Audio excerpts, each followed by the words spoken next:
What's up, wrestling fans? It's Black Couch Booking back with a brand new video. If you're new to the channel, please subscribe and watch my old videos. And if you're old to the channel, please watch my old videos, all of them in their entirety. Thank you so much for love and support on my other videos thus far. And I'm ready to get into the topic with you guys today, man. So, let's get right into it. Yeah, man. So, I've been thinking about this topic for some time. I promise you guys, I don't just say, oh, I'm gonna talk about this so I can get views. I'm gonna talk about this so I could get comments and clicks. I'm a rage bait. I genuinely think about these topics like in my brain, especially when something significant happens. And I'm like, yo, I gotta talk about this with the homies, with the wrestling fans. You know what I'm saying? So I gotta get this idea out. I was supposed to have this idea out on Friday, but I didn't like how I was structuring the conversation. I always want you guys to interact in the comment section, and I feel like I was talking at rather than talking with, which is what I try to do. You know, sort of like almost like a podcast type of thing, a live stream type of thing, but just a video. So with that being said, the main reason why I even thought about this was because of the reception that Andrade got when he came out, for Money in the Bank in Canada. A couple weeks ago, I gave my review. I said it was all right, a premium live event.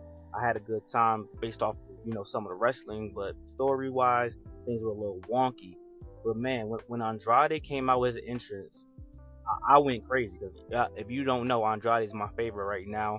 His in-ring ability is amazing. I think as far as wrestling goes, just from a wrestling standpoint, that he's like top 10, just wrestling wise. Obviously, I know the character needs some work. He's missing some things. Zelina Vega. But yo, he got no reception. He got no reaction. When he came out, like I didn't even hear cheers, boos, nothing. He was just a guy walking down the ring. But at the end of the day, after the match started, he was the MVP of the Money in the Bank ladder match. Crazy spots, great wrestling. And Andrade is not a spot heavy wrestler. He's not a guy like, he's gonna do a 450. He's not gonna do a flip. He just has good matches, and then once he gets his spot, he makes the best of it. So I thought, man, not only does WWE, but the fans don't really appreciate Latino talent like that. And WWE has a significant amount of Latino talent right now and throughout the years. They just signed Stephanie Van Cure, which is a great signing. I don't think people really know the magnitude of the signing.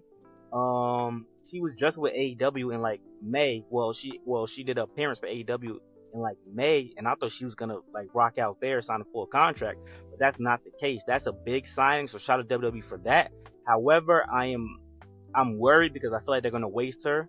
They're gonna put her in some storyline that's not of significance, and she's gonna have great matches, but they're not gonna do what they need to do with her, which is she's someone who needs a championship. If you have a mid-card title, that's the person you put the belt on, but I don't think it's gonna happen anytime soon. And with that being said, we're gonna talk about being underappreciated or unappreciated by creative. Carlito, Carlito was one of my favorites back in 2006, 2004, 2005, 2007. I had the Eat Spit t-shirt with the green apple. It was orange, and I got in trouble for school at it. I used to love Carlito, man. Carlito is such a great wrestler, and when they brought him back, I thought he was gonna just come back to have like dream feuds, dream matches, great matches. I didn't know he was coming back to be in the role that basically Rey Mysterio was in.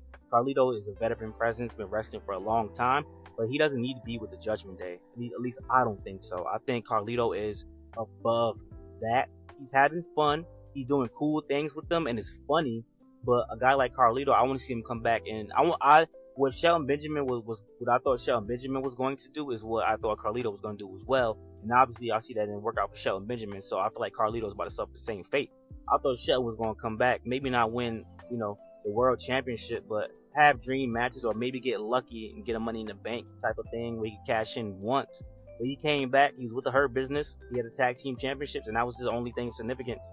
And now Carlito came back, he was with LWO. I thought they were going to continue the storyline, so we could get Carlito versus Rey Mysterio, which I think is a marquee matchup. We could get Carlito versus Andrade, which has already happened in another promotion, but a lot of people weren't able to view that. And now we just have Carlito being the background guy for the Judgment Day, which to me doesn't really fit all that well. It works because Carlito is so good.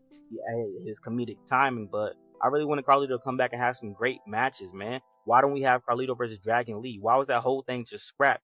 They're like, oh, we can't have two Latino factions on the same brand. Why not? Keep the feud going. Keep it going. we still haven't gotten Andrade versus Santos Escobar, another talent being wasted. I don't care what you say. Rey Mysterio did not need that United States Championship run. Santos Escobar really could have benefited from being the United States Champion. He'll hold a lot more relevancy than he has as of now. If you've ever seen this man wrestle for the Cruiserweight Championship, the purple strap, you would know Santos Escobar is that guy. Why haven't we got him versus Andrade? It's been teased multiple times. It was teased when Andrade came back at the Royal Rumble, and it was WrestleMania. They had their tag team match. So why did we just let go of that? Why is Zelina Vega? Now, before I get into that, I admit, as a wrestling fan, it's our fault. Zelina Vega is one of the best women talkers on the mic. A lot of people know, and I'm not being sexist, nothing like that, a lot of women can't talk, not because they don't have the talent. I see when someone's trying to memorize their lines and hit their talking points, and they're not letting the thing flow naturally. I think that's Becky Lynch's biggest flaw, is that she's not great on the mic. The man does what the man wants to do. No, that doesn't work for me.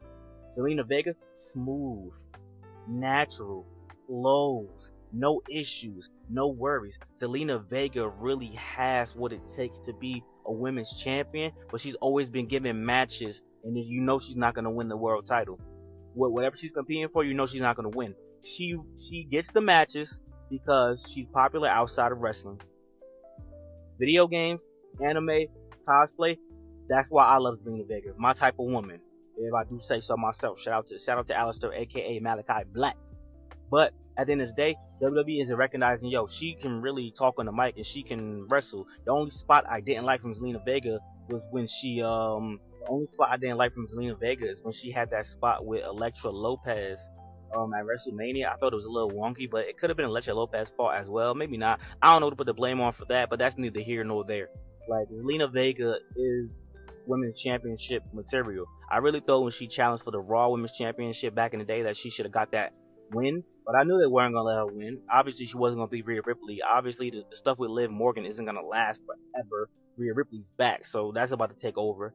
So why not just put her back with Andrade? Listen, I don't give a damn what either one of them says. If Andrade is like, nah, I just want to come back and do my own thing. Zelina Vega like, nah, I don't want to. No, put them together, because what she's doing with the LWO is a waste of time. Zelina Vega doesn't need to be the valet for the LWO. She can wrestle on her own, and if her and Andrade get back together as a pairing, then it's even better for both of them, because Zelina Vega can still wrestle on her own, and then Andrade could, just, have a mouthpiece to get him over. Andrade needs that mouthpiece. He is great in the ring, and his English has gotten significantly better, but people still playing with my boy name. Andrade is a Mexican legend, whether you know so or not. Rey Mysterio, he's in a good spot. He needs to put Dom over at the next WrestleMania. They need one more match so Dom could be over. Dom is the most over Latino star in WWE right now. And don't mention Bailey, please. He's 25%, blah, blah. I don't want to hear that. Y'all know who and what I'm referring to when I'm talking about. I'm talking about the LWO, the Legado del Fantasmas. Speaking of which, Angel Garza and Humberto Carrillo, I never liked them at all. Never.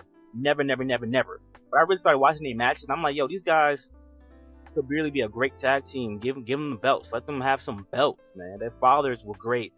These guys are good in the ring, and even Cruz and Wild from the current LWO. You should have kept Legado del Fantasma what it was. You could have just made that. You could have just made the LWO like, you know what I'm saying, with other people, because it's not working.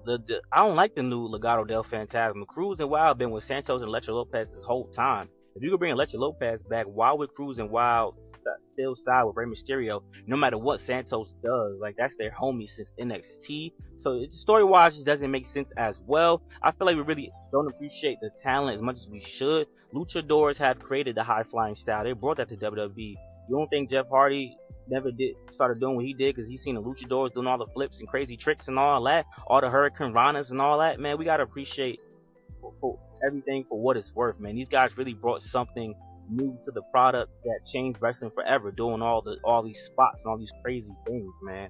Like I said, shout out to them for signing Stephanie, but I feel like she might be wasted. Shit, don't be surprised if 2 or 3 months down the line she's fucking a part of the LWO or some shit, because they don't know what they're doing, or they just don't want to take that risk. You have so many Latino stars, and when I say stuff like this, I'm not saying you got to put the belts on. You got to do. Carlito should be a solo star in a high-profile feud going against Rey Mysterio. and then Dominic's involved somewhat every now and then. Andrade should not be no damn speed champion. You give shit like that to the rising up and coming stars. I feel like they're giving Andrade shit to be like, hey, they're trying to justify the return.